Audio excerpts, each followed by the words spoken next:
Ford. Hello, how are you? I'm good. How about yourself? Doing great. That's good. That's good. We finally get to meet. Yeah, it's great. So I popped up on my schedule and like, oh, I guess I've got an interview today. So that's good. That happens to me too. It's like, oh, well, wait a second. Something's going on. No worries. Awesome. So why don't you tell us a little bit about yourself and your organization and what you're passionate about? So are we starting the interview right now? Or are you just looking for background before you start, or is this actually starting? No, I come in hot. That's the way it works around here. Well, let's get this done. Well, Ford Saeks, I'm the CEO of an agency, a creative marketing agency, and a Hall of Fame keynote speaker. But my passion is really helping businesses find, attract, and keep their customers. I've had 17 different businesses, and along the way, I've spent a lot of money, made a lot of money, and made a lot of mistakes. And now we help other people get more clients and more high value, repeat sales, increase the average transaction, and just grow their business. 17 different businesses. That's amazing. I don't think I've ever heard anybody with that many. Can you give me a quick rundown on some of the ones that you worked on? Sure. None of them ever went bankrupt.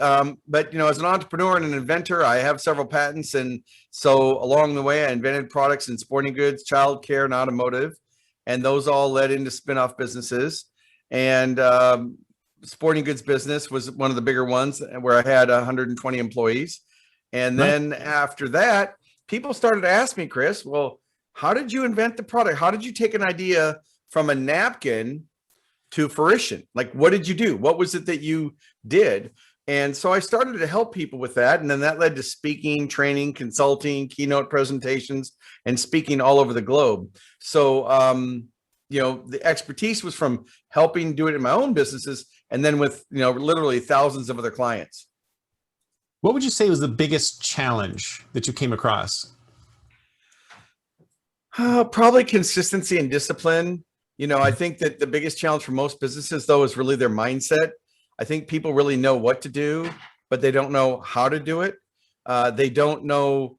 Well, actually, they know what to do. It's that they talk themselves out of taking the action steps that they know they need to take. Right? I mean, we all know what to do. It's how well we execute.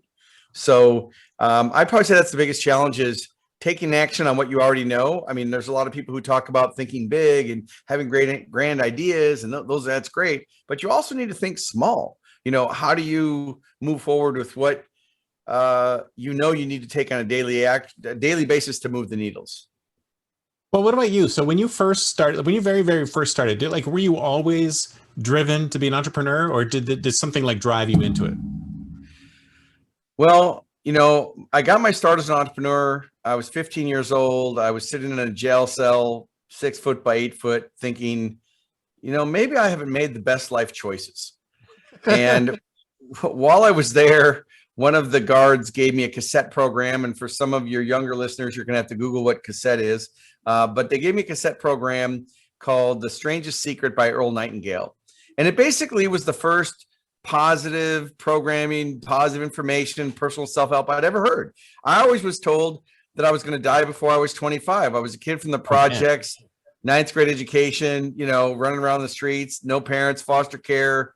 And, I didn't really have any positive role models. So when I got this new information, I said, I know what I'm going to do. I'm going to start a business, but I didn't have any experience, Chris. And the only thing I had experience about was when I used to cuss. So whenever I'd say a bad word, what they would do is they would make me paint. So I had a lot of experience painting. So my first business was a paint company. Fast forward, I made $35,000 that first year, and today's equivalence is about $250,000. So not bad for a kid from the project for the first business. Now, I didn't have insurance. I didn't have payroll taxes. I didn't understand what a chart of accounts were. I just ran a business and was basically cash and tried to run my business. And then after that, I learned that I could get rewarded for doing positive things. And then that's where the entrepreneurial spirit came from, where I kept looking for opportunities to solve problems, because I'm a firm believer, Chris, that there's no such thing as a money problem. You want to make more money, add more value. So if you're listening or watching this now and you want to make more money, stop bitching about it. Decide, whoop, forgot to hit the button. So what I would say is, man, you can say whatever you want. Yeah. So for the purposes of this recording and replay or live presentation, this is for educational and informational purposes only. Do not blame the host for his guest. But what I would say is there's really no such thing as a money problem. If you want to add more money, if you want to make more money, add more value. And that's really the key. Is I'm a firm believer that if you add more value, the money will come. So it's not about the money, but it's if you really provide value like you're doing with your show. You're talking about the future and how to think, and you're interviewing smart people and you're sharing ideas. And really all we can hope for is to be a catalyst to make someone who's listening or watching go, you know what, I'm going to take action on that. So it's not what we know. What really makes me happy is when people take action. So I have a question for you, because it sounds like you broke through like day one, like your very first business was a success. I mean, is that right? When did you realize to yourself, when did you look back on what you were doing and go, wow, this is really working? Well, it was a success, and success is measured a lot of different ways.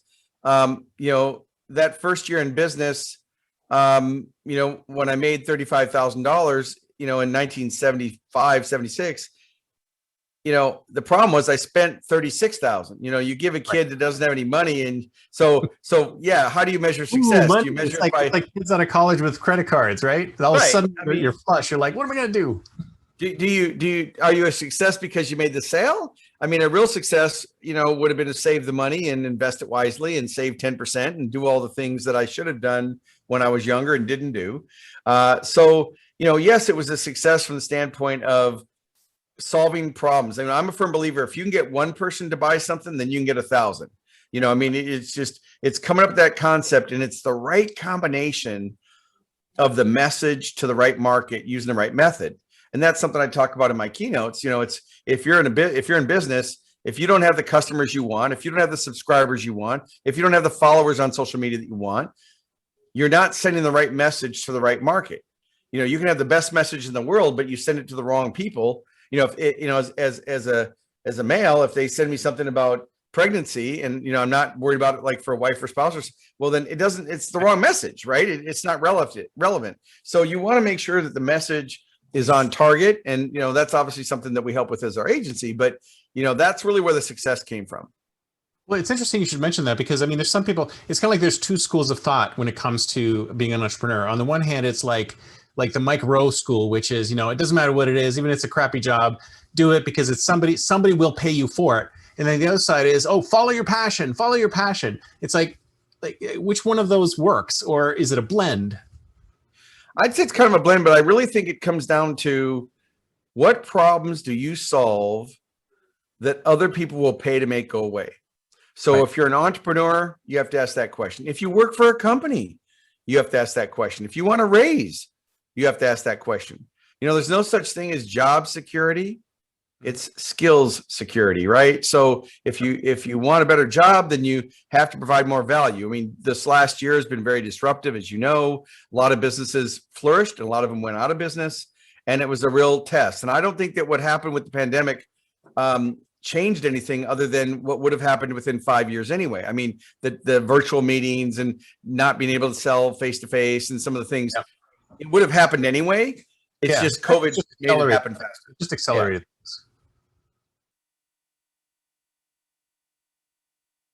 Sorry. So I can continue. I just want to give the host an opportunity to speak. No, I was just saying it just accelerated things. I mean, it's the same thing. It's like we've been able to telecommute since 1982, but no one's like very few people telecommute. Very few companies have a real telecommute policy. They still want butts and seats in their office, even though that people have gone through like 2-hour commutes, 1.5-hour commutes, terrible things physically and mentally, but they still want, if we didn't have this crisis, we might be in a worse spot.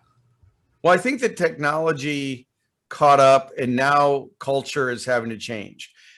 For me as a business owner, I prefer in-house people. I have people sitting outside this door right here. And, when they're in my office and what I want them to do is I want them to be in the office because maybe it's old school and I want accountability and I want to make sure they're doing it. But I do have remote workers too. I've got people who work in different states and contractors and outsourcers that I work with.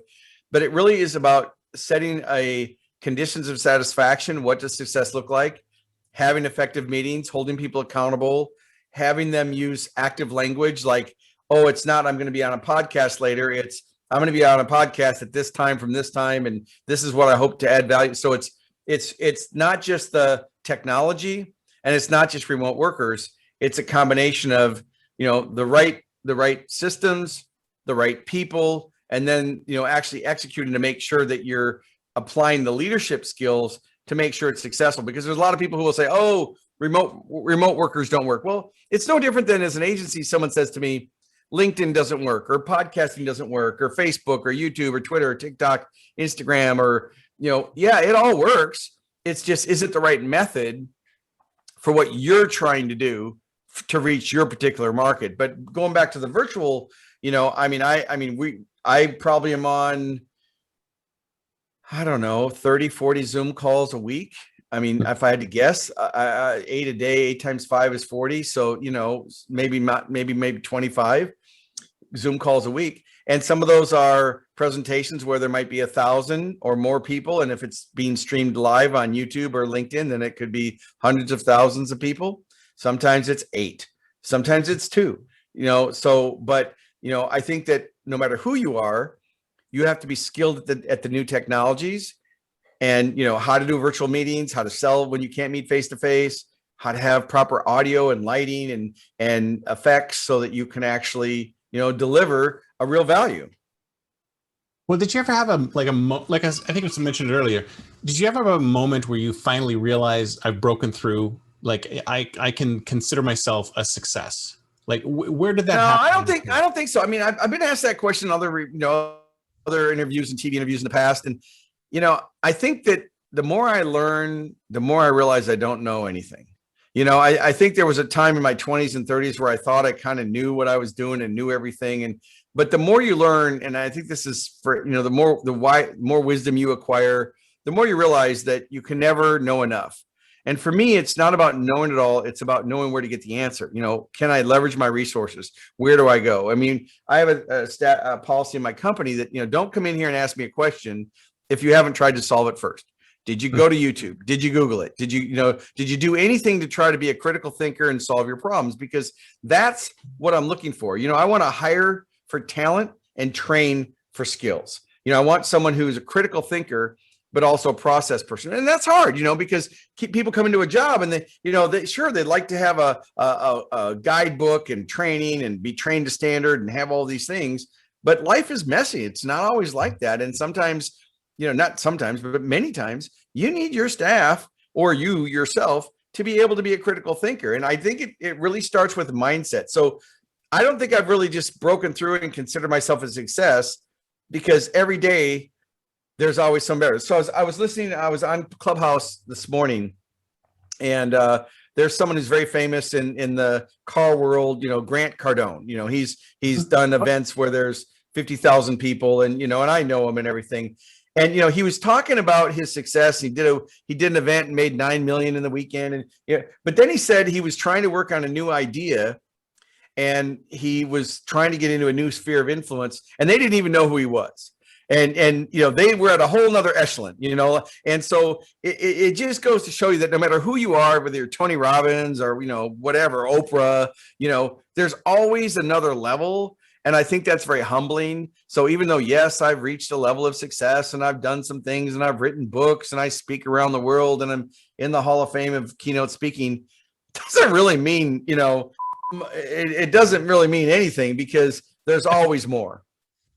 Yeah, it kind of reminds me, I don't know if you watch Modern Family, but there was that episode where Jay was always trying to get into the next level up. He was like in the gold level, and then he found out there was a platinum level, and then he tried really hard to get to platinum, and then he realized there was like an uber platinum or a titanium level above that. So there's always one level above. So it's kind of like you've got to take your ambitions and match them to where you are to feel that you're successful. But some people are like, there's no limit. Why not keep going? I mean, is there anything to stop you?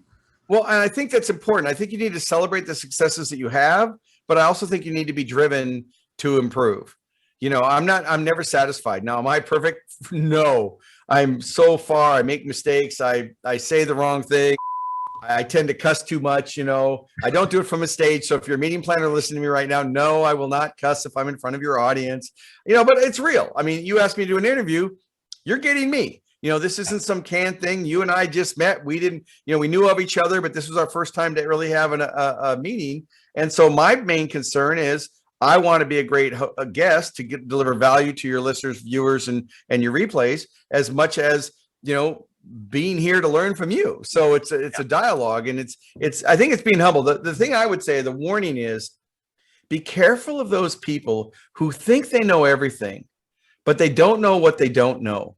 And they don't even know they don't know it, but they act like they know everything. Those are the people that I just want to run from. Those are the people that you want to take a bath after you're around them for 10 minutes because they're just sleazy, and they're so insecure about their own knowledge that they're trying to one up everybody and tell everybody else how great they are. And, and I've had clients like that. I've had clients that have called me that said, one guy called me, I won't use his name because he's famous.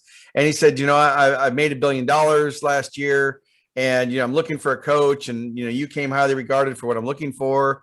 And I gave him my fee, and, the fee was not obviously an issue because it was, like lunch money for him, and that even at 5 figures, by the way. And so I started talking to him, but he didn't know what I knew about what I was trying to say. But because he'd made money, he thought that he knew everything. And so he kept arguing with, every idea. Oh, that won't work. And I said to him, I said, look, you were successful in this other industry, but you don't know about this industry. And I don't know if it's your ego getting in the way, but I don't think I can work with you. And he was extremely offended. He's like, you know how much money I've made? I said, look, you've made more than I'll ever make in my life, but you're an asshole, and I don't really want to work with you. And, and I'm sorry, but that was really what it came down to. Now, I could have taken his money, and I could have bit my tongue and listened to him pontificate about how great he was, but life's too short to spend time with people you don't want to be around. Yeah. Well, it works both ways. I mean, everybody thinks, oh, you got to take every customer that comes along, but that's not necessarily so, right? I mean, it's got to work both ways. You've got to have, positive on both sides. Otherwise, I think that every company should fire 20% of their customers every year, or a percentage of them. We just recently let go of a customer. I call it freeing them up for new opportunities to go work somewhere else. But that client was a $20,000 a month retainer client, which is not small change. I mean, it's good money, but the amount of hours and the frustration and the stress on the team, and it caused turnover in my organization because people were burned out. And I'm like, you know what? It's $240,000 a year, $250,000, whatever. It's not worth it, know? And so, I passed it up. And then I told my team, and you can't see it on the whiteboard behind me. And if you're listening to the podcast, there's a whiteboard with a bunch of grayed out words on it behind me. But I just made a list of new action items of how we're going to generate more revenue. So, ask better questions. Don't be a victim. Don't blame, whine, and complain. Now, do I do that sometimes? Yes, I'm human. But I always come back to that mindset. It's really about your perspective, and do you believe in yourself, and are you surrounded by people who will believe in you, not just blow smoke up your butt, but tell you when you're off track. We'll call you on your crap, that hopefully you're in a mastermind or something, and again, we can go any direction you want to go with the conversation. But if you ask me, okay, Ford, the building's on fire, give me one tip, I would say work on your growth mindset. Really, I think that's the biggest factor for entrepreneurial success. To break through from an employee to an entrepreneur, it's really the mindset. Right. So let's go back to a little bit to what I was saying earlier about sort of like going after what people are looking for and your particular concept. So some startup founders, they have an idea. They figure this thing's going to be huge, right? But they don't really take into account, they do the Steve Jobs thing. Oh, I'm inventing the iPhone. This is amazingly huge. The people are going to love it. But they don't listen to what people want. I mean, should we be coming at it from the what people want side of things, or merging our piece, or which way do I build my business? Just say. So the answer to that question is, people do what they want. They don't do what they need. Right. Okay. Today I ordered a salad. It came with soup. The salad was kind of mushy. I threw it away. I walked by our snack bar and I grabbed 2 packages of M&Ms. Now, I didn't need the frickin' M&Ms. Okay. I wanted the M&Ms. I didn't need them. I want them. Now, that's a very small thing, but if you apply it to a bigger scale, you want to create solutions that people want. And what I would say to help you even narrow it down, because you might say, really, I'm listening to that. That seems kind of basic. Yeah. People want 4 things. They want to know what's wrong with me. Can you fix it? How much does it cost? And how long does it take? So as a business, I mean, that's a little oversimplified, but as a business, you really need to start that high level. Like, what problems do you solve that people are going to pay to make go away? The bigger the problem, the more they'll pay. End of story. As a keynote speaker, my fees are 25 grand an hour. That sounds really impressive for me to say now, but I've got clients that are $50,000, $100,000 an hour. So to me, I'm at minimum wage, right? Yeah. Someone else would look at it and go, that's more than I make in a year. You can make 2 hours and make what I make in a year. So again, they're not paying me for my time. They're paying me for my insights, because I've elevated myself to the fact that I can look at a business, look at an idea, and I can bridge the gap, and I can see the holes. The biggest mistake, back to your question, a lot of businesses make is they play the numbers game. Well, I'm going to sell to community banks, and there's 4,000 community banks in the country. And if I get 10% of them, and I'm not going to try to do the math live here, right? I have to use another assistant. I don't want to say a name because everybody's virtual assistant will go off, which I've done in keynotes, which is really kind of funny. But, they start playing the numbers game, and that's not the only variable. Yeah, you want to know how many people in the pool and what's the likelihood of you converting and all that. And you want to run your data-driven numbers. But you also have to understand that people, while they want to know what's wrong with me, can you fix it? What's it cost? And how long does it take? They also want to know, do I believe in you? Like, is there any credibility? Is there social proof? Is there a website or digital proof? Like for me, you guys can Google my name, Saeks, Saeks. You'll see I have over 100 5-star reviews. I'm all over the internet. It's easy to vet me, right? So, okay, checkbox, they believe in me. The next question they want to ask is, do they believe in my offer? Well, if I go into a brand and I help them increase their sales, and they've got 800 franchises, and I help them move the needles, and they make a couple $1 million, why shouldn't they pay me 25 grand? I mean, really, in relationship, it's almost nothing compared to what they're going to spend if they have a franchisee that quits, and I save the franchisee from quitting their business because they're an entrepreneur and they didn't understand, and now I help them grow. That's worth 25 grand. So it's value for value, right? So they want to know do they believe in you? The second question is, do they believe in your offer, whatever your offer is, service, product, whatever. And the third thing, and this is where a lot of people get it wrong, is will they do the work? Will they actually, if you said to me, well, Ford, I can help you lose weight. You need to eat paleo, go to CrossFit, do high intensity interval training. You need to do yoga. You need to do mindful meditation. You need yeah, I want to lose weight, but you know what? The M&Ms look pretty good right now, because even though I want the result, if you make the work too hard and you don't give people wins to build momentum, then they won't ever do it. And I know there's a lot of people listening that have had ideas. I know you. I don't even have to see you or watch you or listen to you. I know that there's a lot of people listening that have ideas. They've wanted to invent something. They've wanted to start a business. But for whatever reason, they've talked themselves out of it because it seems too big. And what I would say is, get back to your mindset and baby steps. Test it on a small way. And again, like I said, if you can get one person to bite and to say, yeah, I would pay for that, then you've got a business model you can take forward.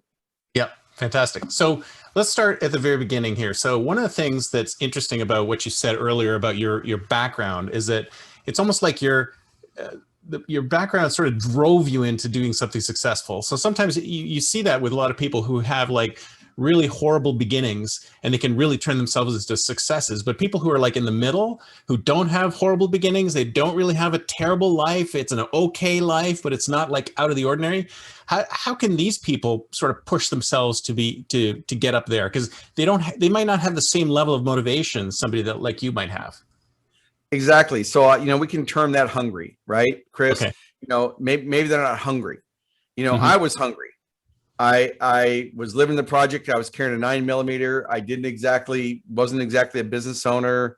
I was doing bad things. I didn't understand. You don't know what you don't know, and you don't know it. And so when I finally realized, I need to change, it gave me motivation. Now, let's say you take someone who, grew up with great parents and they lived with a silver spoon, whether they were, middle income or low income, but maybe they just aren't driven.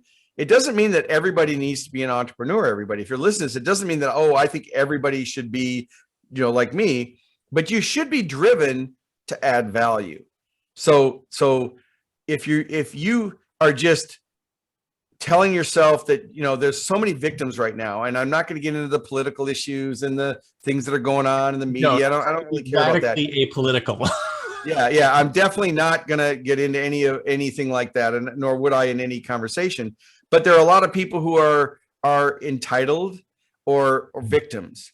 And again, put whatever label on it you want, everybody. But my point is, if you're waiting for someone else to take care of you, or you're waiting for someone else to come rescue you, to me, you're being a victim. To me, and that doesn't mean you have to make money. I don't care. You can work in a homeless shelter. You can be a philanthropist. You can be spiritual, whatever it is. But do it with some passion, because life's short. We get one try around this, unless you believe in reincarnation. Who knows how many other tries you get? But we know that life is short, regardless of how long you want to live, and you need to really celebrate your life. And I think that the biggest eye opener for me came when I'm 60 years old now, and my son graduated high school in 2010. And in 2017, he passed away of cancer after 18 months of fighting cancer. Now, I'm not looking for therapy. I don't need anybody to feel sorry for me. I celebrated his life.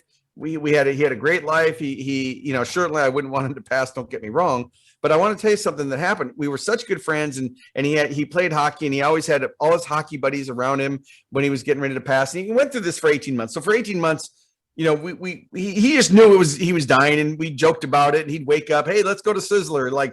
It was if you had to go, it was the best way to go, with family members and friends giving him love. But the last day he was passing, Chris, I was holding his hand, and he started to gurgle, and I'm thinking, holy crap, he's dying, like he's dying right now. And it kind of just hit me all at once. I started to cry. I turned away. I didn't want him to see me cry. I turned back. I wiped the tears out of my eye, and I said, it's okay, Logan, I'm here. And he took a gurgle and a breath, and he took another deep breath. And on his third breath, Chris, he goes, you cry, baby. And of course, everybody started laughing. I mean, here he is dying of cancer, but he's joking. Now, the lesson here is it's perspective. He grew up around, he didn't have it rough. He, going back to your story, I mean, I provided for him. I spoiled him rotten, but I gave him work ethic. I made him work for things. He never had to fight for a meal, but I gave him work ethic. And I always told him that he's responsible for everything in his life, every decision, and he could do whatever he wanted. And at a very young age, I told him, you can do whatever you want. You can be bad. You can be good. You don't have to pay your tax. But I said, but there's a consequence. I said, so I gave him freedom of choice, but I also taught him consequence. And because of that, when he got cancer, he basically had a good attitude about it. He tried to beat it, but when he didn't ever give up. He never was a victim. He struggled to the very end, but he never complained about it through the chemo, through the surgery, through the stem cell, all the crap. I would have just jumped out a window, like, give me a pill, I'm done, day one. Like, I wouldn't have had near the staying power. But the lesson here, the takeaway for everybody is this: we don't know how much time we have left. So if you're trying to become an entrepreneur or get a better job, or if you're in a bad relationship, get out of it. And I don't blame Chris if you go home and tell, hey, I was on a podcast, they said I should get divorced. Well, maybe you should. Only quality people. If you're around people that are dragging you down, so I'm unabashed when it comes to that. I just really believe, I whine and complain about things. I'm human. But at the end of the day, I'm grateful. Every day above ground is a good day. I'm grateful for the opportunity to be on your show. I'm grateful to be able to meet new friends and add value, because at the end of the day, as long as I've added some value, then I can say it's a good day. Do things go wrong? Does my car break down? Or, do I have things that, I had an employee embezzle for me last year, do things happen? Yeah. But, you still have to work on your mindset and take action. So yeah, I know it's a long answer. This is what you call taking 10 minutes to cook 2-minute rice.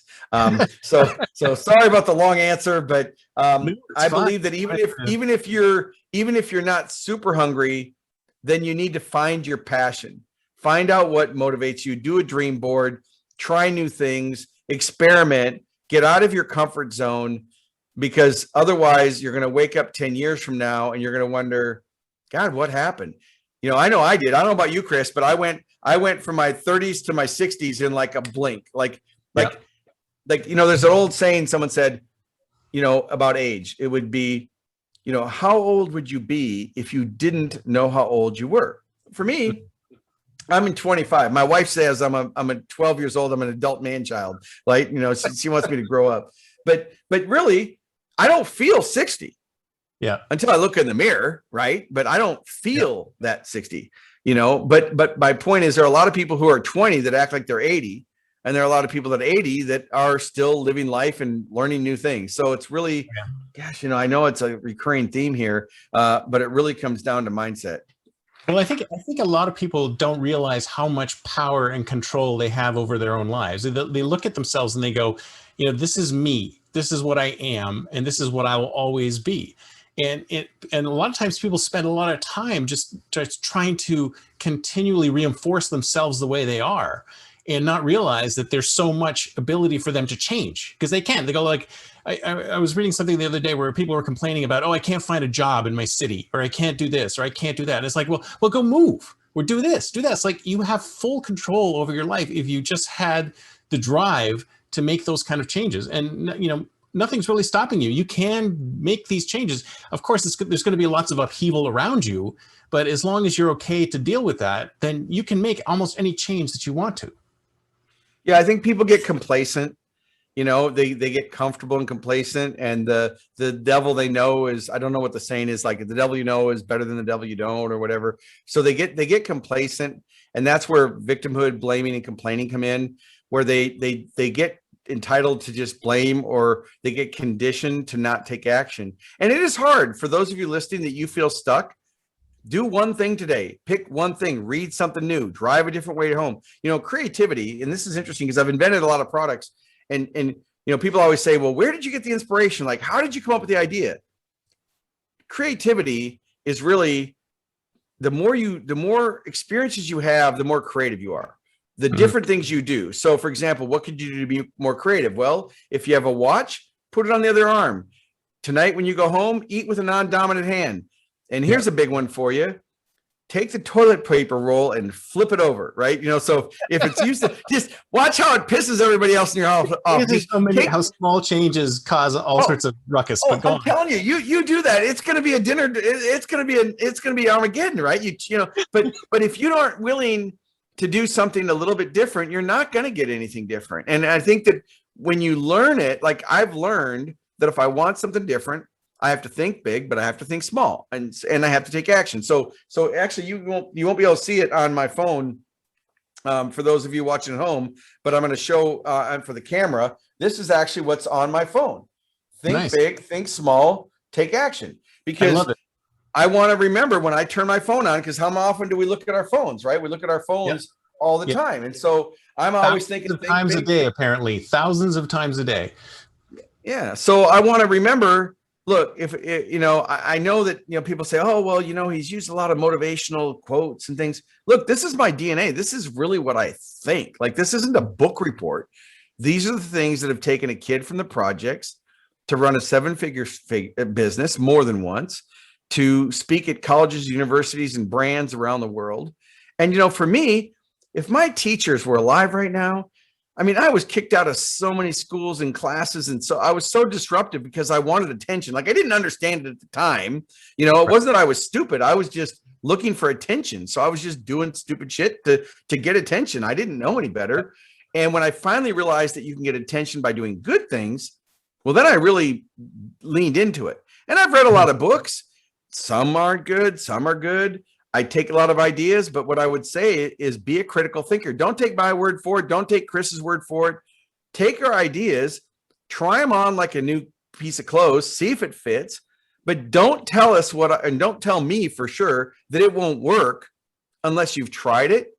Because, the biggest thing, the problem is right now is there's so many 24-year-old life coaches. I mean, my God, you can't swing a dead cat.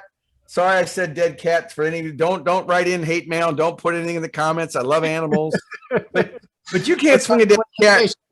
She's got like a million followers, and she's like 24, and it's like, yeah, if I was good looking, I might have a million followers too.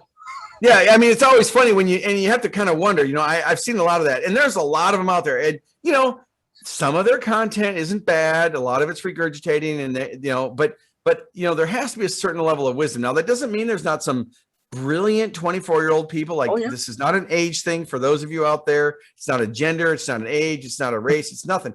But what I'm getting at is there are way more younger life coaches that really haven't achieved anything. It's kind of like I had a client call me, and because I work with a lot of speakers, authors, and trainers, and this client said, well, I want to be a motivational speaker. And I said, what do you want to speak about? And they said, well, I really want to be a life coach teaching other people how to be wealthy.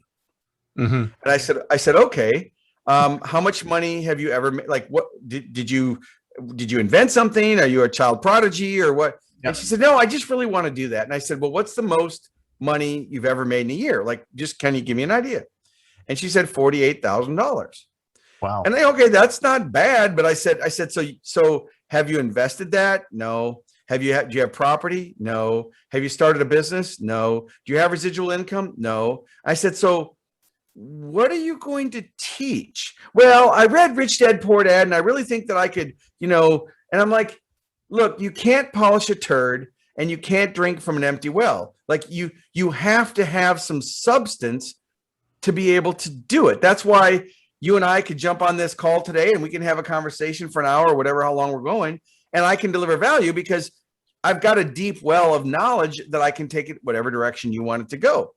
Yeah. Now, there are a lot of people who can't do that, but then you shouldn't be a life coach. Like, I'm not saying, if you're going to be a life coach, have some life. They may have a specialized bit of knowledge that they can impart, right? Like, if it's a really, really narrow field and they've done something really, really well, they can impart that specialized knowledge. But outside of that, I mean, you're absolutely right. It's like these people who, they don't have the experience, they don't really have the knowledge, they don't have the skill, but they're still saying, oh, I'm going to portray myself as this, and I will do that. I mean, some people have made a lot of money doing that. They've taken these old concepts and just reworked them for their generation, right? Well, they have, and I won't name any books because there's several of them that are very similar to what you just said, and some of them are friends, and some of them I know. But we've all seen it, and then you have the whole group of people who rent the beach house and they rent the Ferrari and they go out with their selfie stick, and here I am on the beach in Malibu, and I'm going to teach you how to be successful. This is my house. This is my car. If you just read one book a day, you'll do the same thing. It's interesting, but there's a lot of them who really believe that. And there's some that done it, but there's more not. So the real lesson here, everybody, is this. Just be careful who you listen to and who you take the advice from. That's all. Just be a critical thinker. To me, means you're going to listen to the idea. You're going to vet it. You're not going to be negative or positive. You're just going to be critical. So, I can watch things that I know have negative programming, but if I'm a critical thinker, I can still watch a show that a lot of people would be programmed negatively, but I can still watch it. Like, if you look at, for example, most successful movies, the villain is always the rich person, right? I don't care. And if you look at hero stories, the hero is always an orphan. I mean, right? I mean, Batman, Spider-Man, pick it out. It's a common theme, and it's because it's a proven theme. It appeals to the masses, and someone who makes money. It's like I was watching. Oh, what was it? It was about the college scandal. Now, again, guys, we're not being political here. We're looking at this from a critical thinking. I was just watching the Netflix special on the college scandal, where like Lindsay Lohan, or I don't remember the name, but whoever was the actress who paid $500,000 to get her kid into college, right? Yeah. And I was listening to the commentary, and one of the interviews, the person actually said, well, it's finally time that rich people get punished the way they deserve to be punished. And I thought to myself, interesting perspective, that person's belief system was all rich people cheat. Like you didn't make money unless you cheated. Like if you somehow added enough value that you somehow aren't entitled to it. And so to me, and again, this is not political, everybody. Maybe in the Middle Ages, but nowadays rich people usually create something that people want to buy, right? Right. And if you invent something and you create something that everybody wants to buy, you deserve to be paid. But you, and I won't want to go on this tangent too long. We'll make this short. The purpose is be a critical thinker. And if there's a lot of programming that conditions people to believe that rich people are bad because of the way society portrays most rich people. And there are plenty of rich people that are bad, but there are also plenty of poor people that are bad too. So again, it's the media, it's the political system, it's social media. And there's never been a time in history where all of us are influencers. You and I, we can jump on a platform, we can go live on a platform, we can share our opinions. I'm sharing my opinions. I'm saying this is the way I think.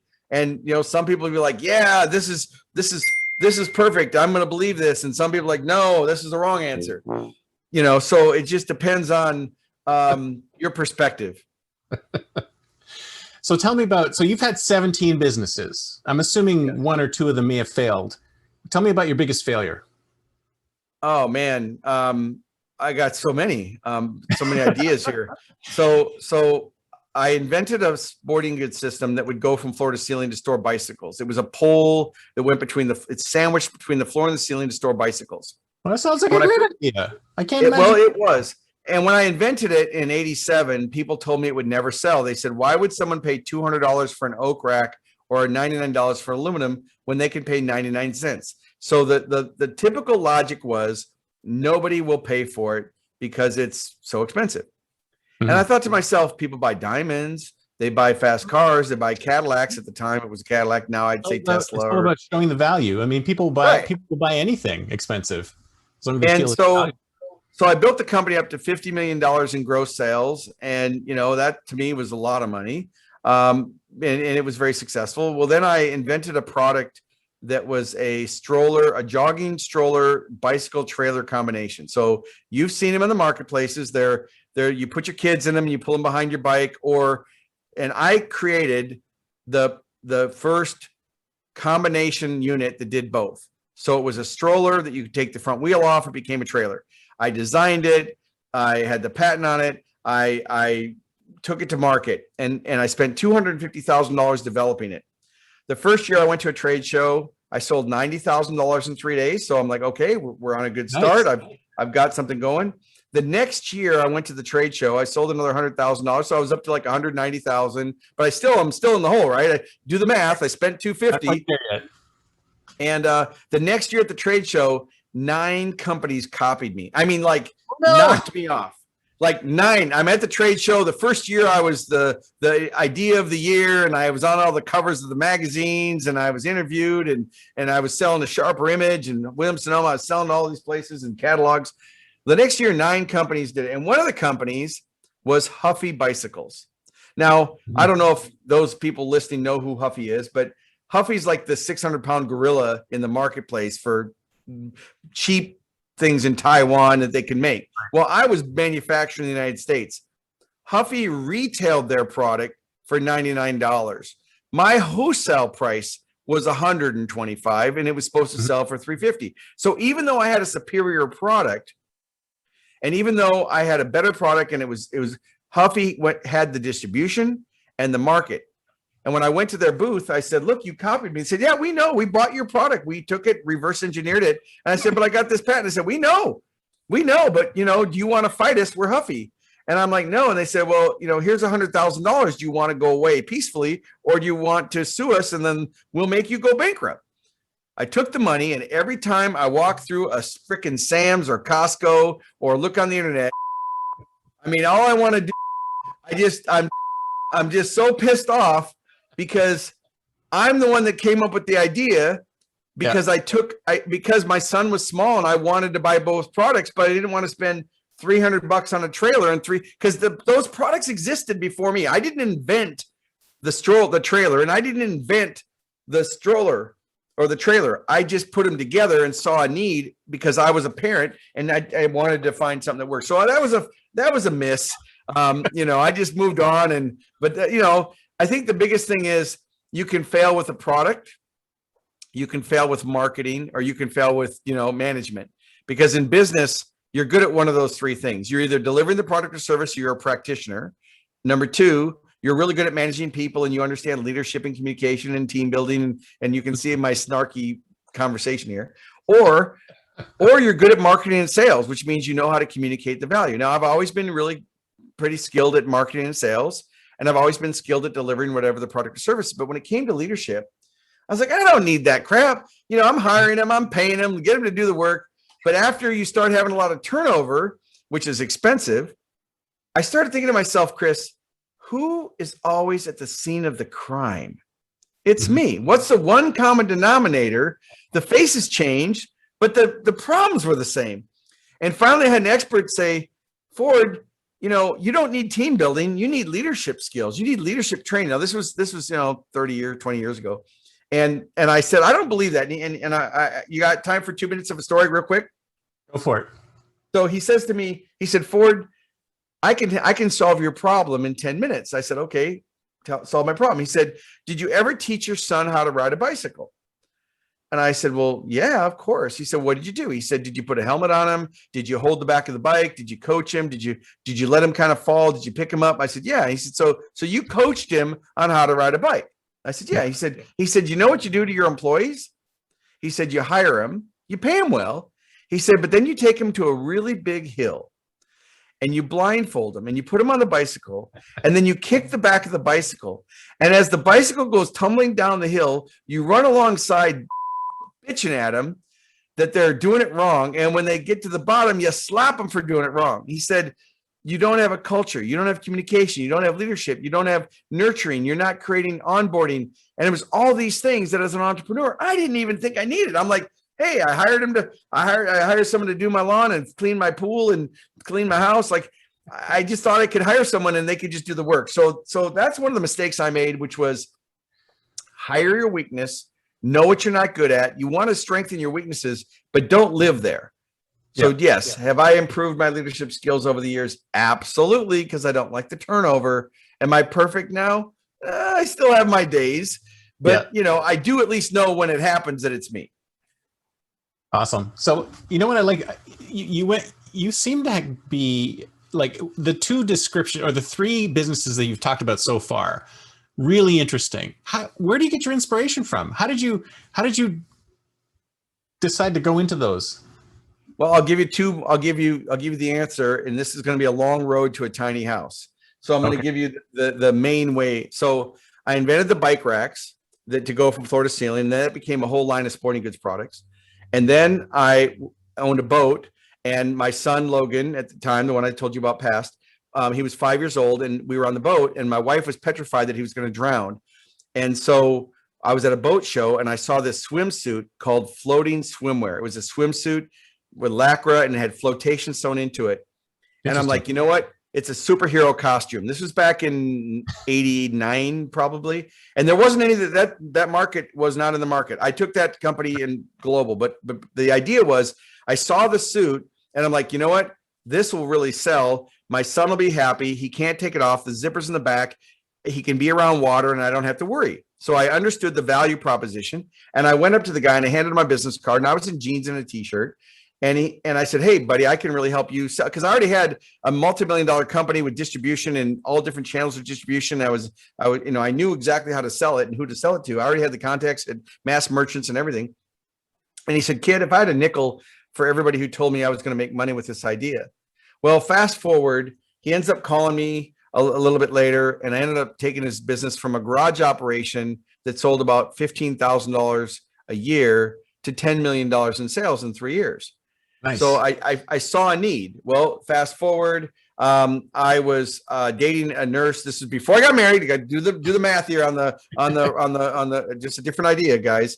So I was dating this nurse, and it was in the late 80s, and it was about you remember when people were scared about blood and bloodborne pathogens, and if they opened up, so she was so petrified as a nurse that when she opened up the blood vial that she was going to get AIDS.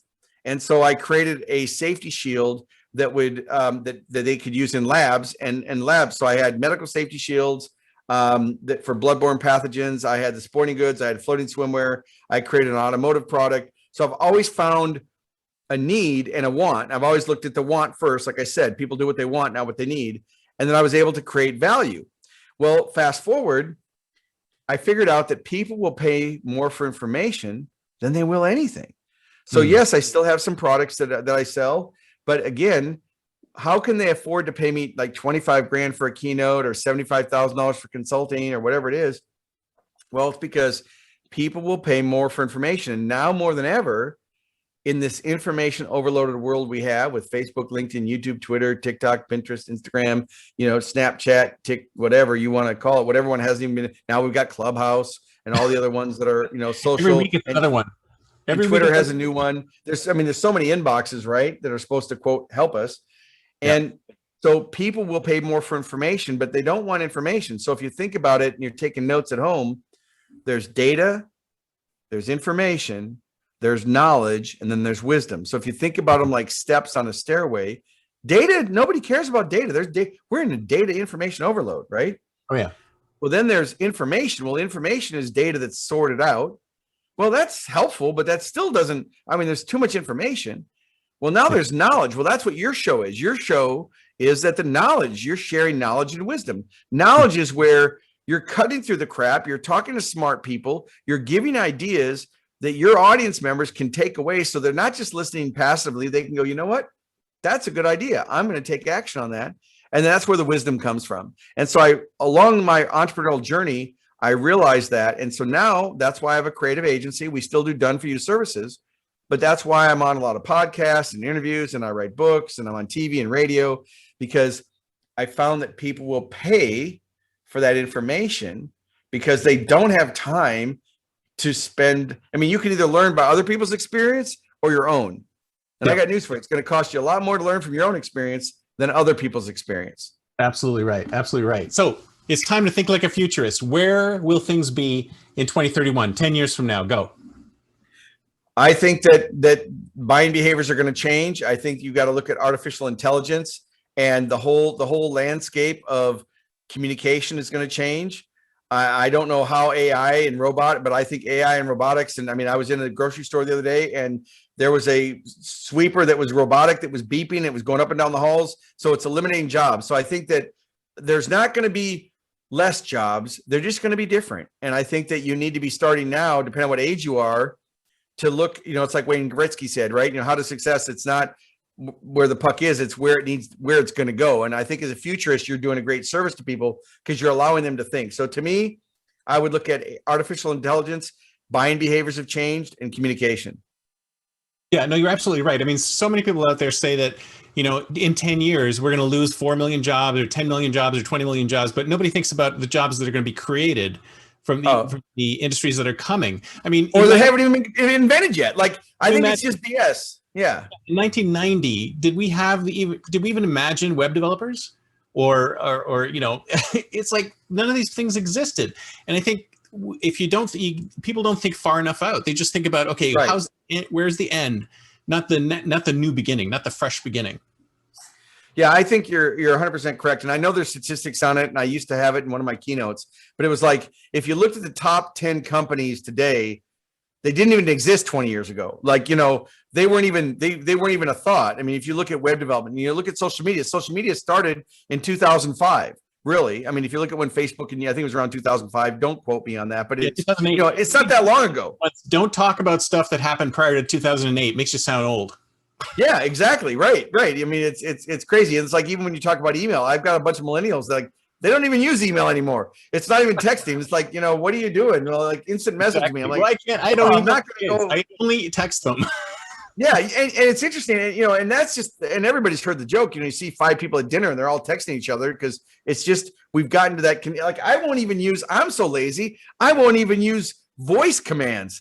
I don't even want to take the time to speak into my phone, so I've got, there's an Alexa and there's Google, and then my thing's going to go off here in a second. I'll have to tell it to shut up. But, there's so many things, but I think what we need to be thinking is, as a futurist, I'm sure, what fascinates me about what you do is looking at what's next, and one of my good friends is Daniel Burris, and he's a futurist. I don't know if you know who he is, Dan Burris. Yes. But if you haven't had him on your show, you should. He's a close friend and a good buddy.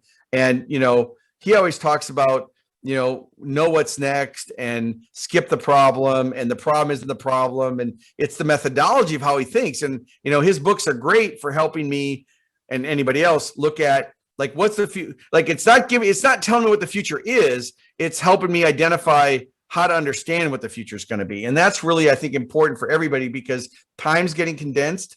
Things are coming at us at a faster pace.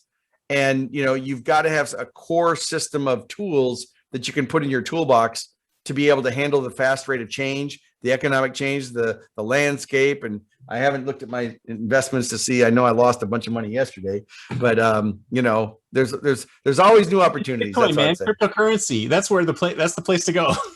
Well, it's funny. I didn't get on the whole Bitcoin thing when it started, but I don't know what it was, maybe a couple years ago or something. But I said, okay, I'm going to buy some Bitcoin. And, you know, I bought, I think $1,000 worth, not a lot. I mean, not like Tesla buying $1 billion. Like this was just me just saying, you know, it's like going to the casino. If I go to the casino, if I bring $1,000, it's like, I don't really expect to leave with it. You know, it's just like, you know, I'm going to have some fun. But I spent the money, $1,000, and it went down to like zero. And I just never looked at it again. And I just looked at it and it's at $10,000. It's like, holy crap. Like, and I don't even understand it. So I'm not going to act like I do. I'm not that guest, but you know, I know a lot of people became Bitcoin millionaires, but I really do think that the currency is going to change. Money's going to change. Data is power. Knowledge is power. You know, developing your communication skills is huge right now. You know, being able to, you know, virtual, I think that we're going to have holograms. I think the whole thing, like, I don't know. I hope I live long enough to see it because I really believe in the future. But I think that I don't believe in Armageddon, that the world's just going to blow up and we're all going to be, you know, Mad Max and Thunderdome. But, you know, it could happen. But I choose to not think that way.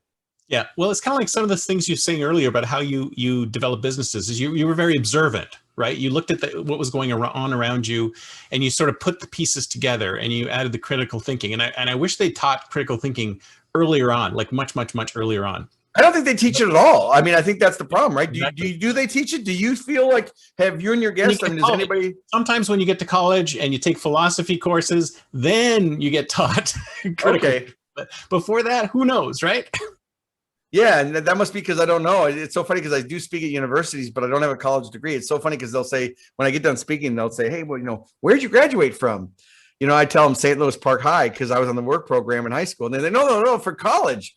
And I said, well, I've taken some college courses, but I never went, you know, and they're like, you're kidding me. You seem to know, like, again, but I self-educated myself, right? There's no excuses. So I understand finances. I understand ratios and compliance issues and balance sheets and income statements and chart of accounts and inventory turns.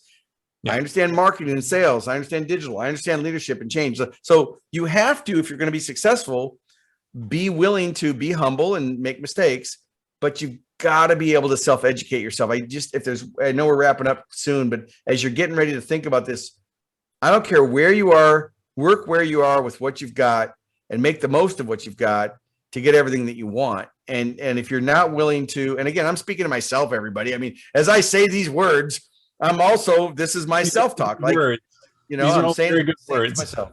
Yeah.